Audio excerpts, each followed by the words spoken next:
Celebramos la Eucaristía de lo que sería el domingo número 9 en el tiempo ordinario. Pero hoy la Iglesia se detiene para celebrar una gran solemnidad. Es la solemnidad de la Santísima Trinidad o el misterio trinitario. ¿Por qué podemos ya celebrar esta fiesta? Bueno, porque el Padre Dios se manifestó a plenitud en la creación. El Dios Todopoderoso, el que crea por amor y con un amor incondicional, que nos amó primero, que nos ama más y que nos amará para siempre. Ya el Hijo de Dios, encarnado en el vientre virginal de María Santísima, irrumpe en la historia humana, nace hombre entre los hombres, se manifiesta con todo su poder, sube al madero de la cruz, derrama su sangre preciosa y redime a la humanidad, la purifica de culpas y pecados. Ya el Espíritu Santo de Dios, que se había manifestado desde la creación cuando aleteaba sobre la superficie, que también se manifestó en el vientre de María Santísima cuando ésta queda preñada de Dios, que ahora se manifestó plenamente en Pentecostés al descender sobre el colegio apostólico y María Santísima con sus 7 dones y darle nacimiento a la iglesia verdadera, también se manifestó en santidad. Los 3 personajes del misterio trinitario ya están manifiestos. Por eso ahora podemos celebrar una misma fiesta para todos ellos, que en fin de cuentas decimos ellos, podemos decir para Él, porque es un solo Dios y en Él 3 personas divinas. Vamos a ver cómo pinta eso el libro del Deuteronomio, la primera lectura de hoy. Este libro compone el Pentateuco o los primeros 5 libros de la Biblia. Su nombre, Deuteronomio, en fin de cuentas lo que significa es segunda ley o repetición de la ley.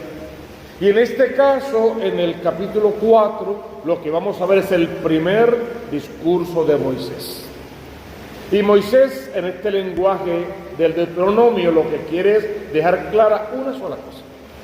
En otro tiempo, Dios es para todo tipo, forma, color, gustos y preferencias. Dios es para todos. ¿Cómo sería más o menos una idea de eso? Cada pueblo tenía su propio Dios. Dios que fabricaban y del cual construían imágenes poderosas, grandes, feroces. ¿Por qué? Por ejemplo, si iban a una guerra contra otro pueblo, cada pueblo tomaba a su Dios, la estatua, la imagen que ellos mismos hacían de su Dios que ellos mismos habían imaginado e inventado. La subían en andas, se la colocaban sobre sus hombros y salían con el Dios por delante. Que la guerra básicamente era entre Dios y Dios. Lleva un Dios con 7 cabezas, no sé cuántos cuernos, 80 colas, terrible, feo, puede acabar con cualquiera. Y el otro trae un Dios a semejanza. Viene la guerra. El pueblo que pierde la guerra piensa que pierde por culpa de su Dios. El pueblo que gana piensa que gana gracias a su Dios. Y en muchas ocasiones ese pueblo que pierde o bien destruye ese Dios que no le sirve para nada, hacen otro Dios a su imagen y semejanza y siguen a ese nuevo Dios. O se van con el Dios del pueblo que les ganó la guerra. Más o menos eso podía pasar. Con tanto Dios inventado, con tanta imagen, con tanta idolatría, por fin se manifiesta el único y verdadero Dios. Primero Abraham, conocemos toda su historia, y Moisés recapitula ahora en el Deuteronomio todo aquel plan de salvación. Moisés les pregunta, vengan acá, en toda la historia de todos los pueblos, ¿algún otro pueblo ha tenido un Dios tan cercano, tan amigo, tan íntimo, tan propio? Un Dios que sale fiador, todo lo que dice ahí en esa primera lectura. Ningún otro pueblo ha tenido un Dios que hizo por su pueblo los prodigios que el Dios de Israel hizo por ustedes cuando estaban presos en Egipto, por ejemplo. Pues ningún otro Dios al presente hace por sus hijos lo que el Dios de Israel hizo por ti y por mí a causa de tus pecados y de mis pecados, Él al ara de la cruz, derramando su sangre preciosa para que tus pecados y los míos puedan ser perdonados. Al final, el gran discurso solo quiere decir, reconózcanlo, no hay otro Dios como nuestro Dios. No debe haber otro Dios fuera del verdadero Dios y no deberíamos de ninguna manera seguir o servir a dioses falsos. La primera lectura es una invitación a conocer al verdadero Dios, al Dios de Israel, al Dios creador, al Dios todopoderoso que acompaña a su pueblo, que les habla de frente. En el antiguo se pensaba que era imposible ver a Dios cara a cara y seguir viviendo.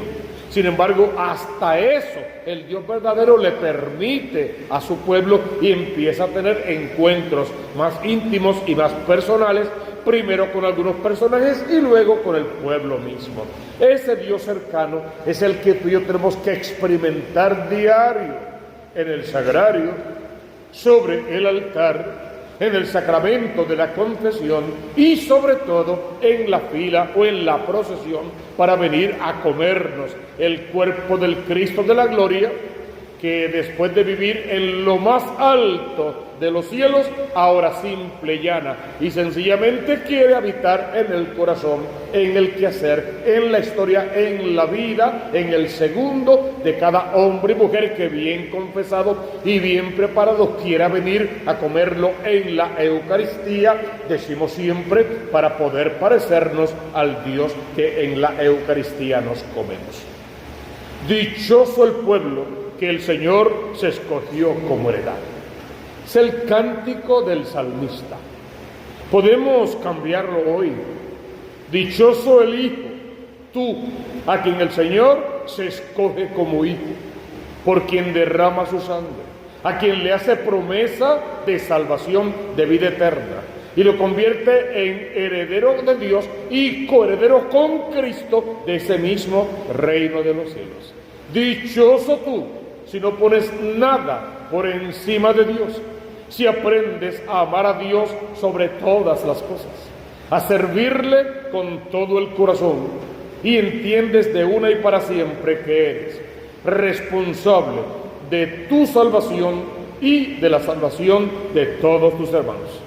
El llamado es a trabajar por la salvación de las almas y hacer que los hombres dejen de vivir de espaldas a Dios o como si Dios no existiera, para poder venir a vivir de rodillas ante Dios, de pie ante todos los demás, marcándole la ruta de salvación que ya ha sido marcada por las huellas de Cristo. Solo nos queda caminar solo sobre sus huellas. La segunda lectura es tomada de la carta del apóstol San Pablo a los romanos. Es una belleza, es una joya literaria. Hermanos, cuantos se dejan llevar por el Espíritu de Dios, esos son hijos de Dios. Eso sería suficiente. Cada uno ahora en serio debería examinarse su conciencia, su vida, palabras, sentimientos y acciones, sus estilos, lo que haces, cómo vives en tu diario, examinarlo. El día de hoy, solo el día de hoy, según tus acciones, palabras y demás, sientes, te crees, te sabes guiado por la acción del Espíritu, construiste relaciones saludables, hablaste con la verdad, practicaste la justicia, donde estuviste estableciste la paz, no creaste conflictos, no sembraste cizaña, no hablaste mal, no te enviciaste con ninguno de los vicios cochinos de este mundo, no prostituiste tu cuerpo que debe ser templo vivo del Espíritu Santo. Hoy viviste una vida guiado por el Espíritu Santo de Dios. Si la respuesta es sí, tú eres el Hijo amado de Dios.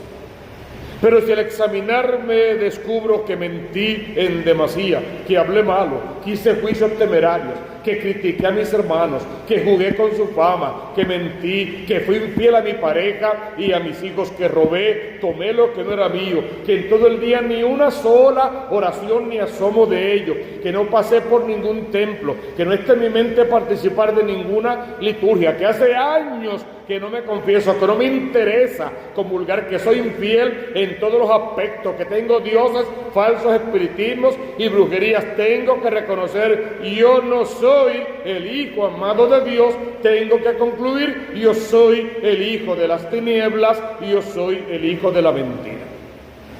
Si al final del día yo tengo que decir eso de mí mismo, también tengo que advertir, no estoy dentro del plan de salvación de Dios. Y si no puedo salvarme a mí mismo, ¿cómo rayos voy a salvar a los hijos que traje a este mundo?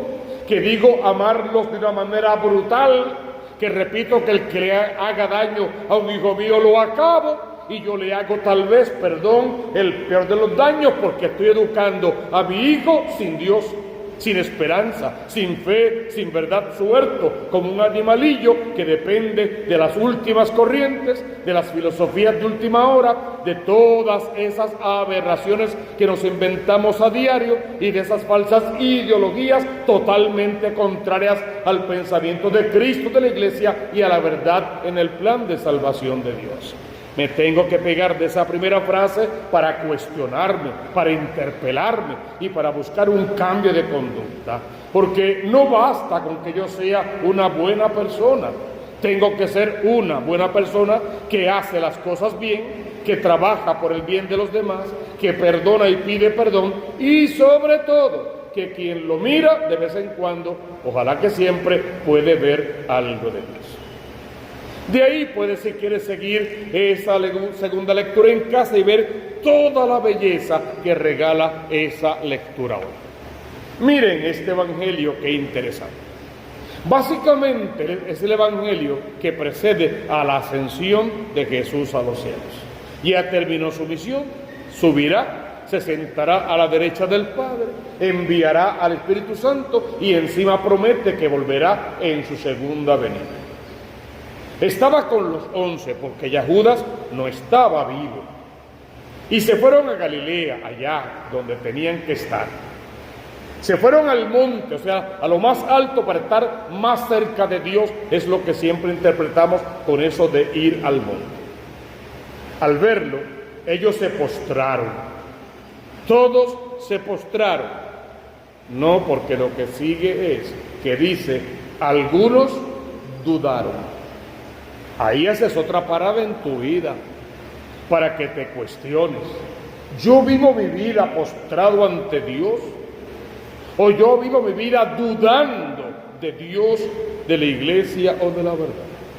En mi postrarme muero a mí mismo para que Él viva, o en mi duda vivo yo en demasía y hago a Dios desaparecer.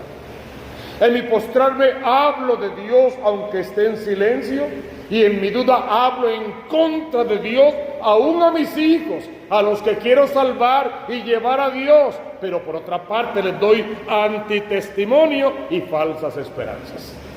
Es para cuestionarse, para lo que sirve la palabra de Dios. No olvides que en fin de cuentas es espada de doble filo.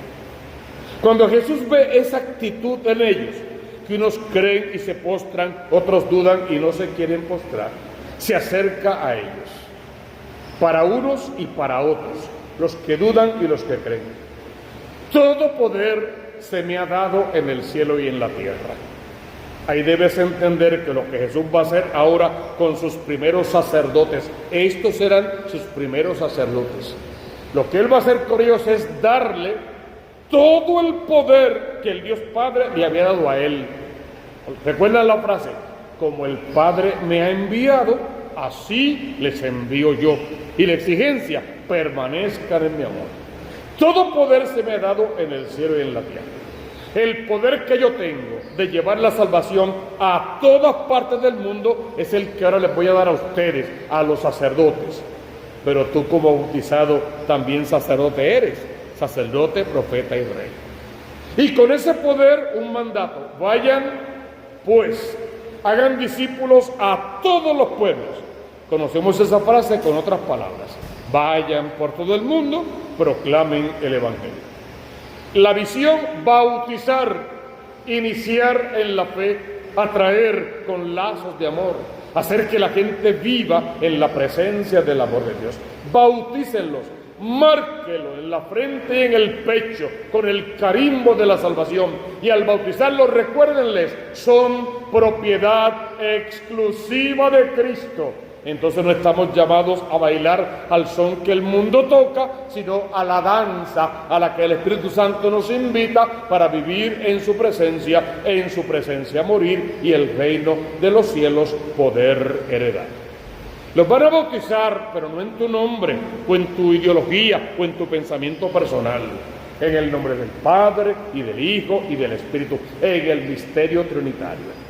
Les van a enseñar a cumplir con los mandamientos, a cumplir con la voluntad de Dios. Y si viven así, yo estaré con ustedes todos los días hasta el fin del mundo. Si viven de espaldas a Dios, vivirá solo sin Dios, y entonces sería como más o menos un sálvese quien pueda. El misterio trinitario no es otra cosa que una invitación a vivir en el amor del Padre que te crea y te recrea, en el amor del Hijo que por ti muere en la cruz, y en el del Espíritu que te santifica, y si quieres, aunque no es parte del misterio, imitando las virtudes de María Santísima, porque ella en Pentecostés y llena del Espíritu Santo se desborda de amor, y es el amor lo que hace que la iglesia verdadera pueda surgir. Volvamos al primer amor, al amor del Dios Todopoderoso.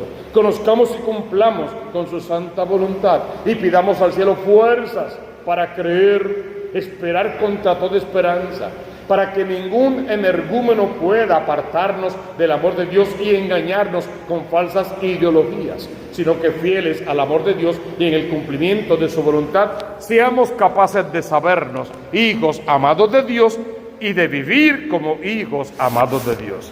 Si conocen la consigna, ¿verdad? Busca primero el reino de Dios con su justicia, y todo lo demás